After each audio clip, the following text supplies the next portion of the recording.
پرندوں میں ہدہد دریائی بجنگا ایک سیاہ رنگ کا مشہور پرندہ، لٹورا ایک بڑے سر والا پرندہ جو چڑیوں کا شکار کرتا ہے، اس کی مخصوص غذا گوشت ہے۔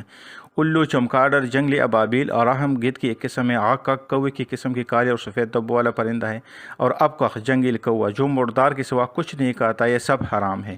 البتہ قید کا کوا حلال ہے، اس کا رنگ کالا ہوتا ہے اور چونچ اور پاؤں سرخ ہوتے ہیں۔ مالکیہ کہتے ہیں کہ ہدہد کا گوشت حلال ہے لیکن مکروہ ہے۔ اس طرح خطاب، دریائی بجنگا اور رخم اور تمام پرندے حلال ہیں، سوائے جنگلی ابابیل کے جو مکروہ ہے اور کچھ لوگ اسے حرام سمجھتے ہیں۔ کوا خواہ کسی قسم کا ہو، سب حلال ہیں۔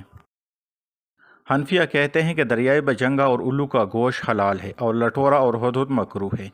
چمگادڑ کے بارے میں دو رائے ہیں، مکروہ اور حرام۔ آکک صرف مکروہ ہے، حرام نہیں، کیونکہ وہ دانہ بھی کھاتا ہے اور مردار بھی۔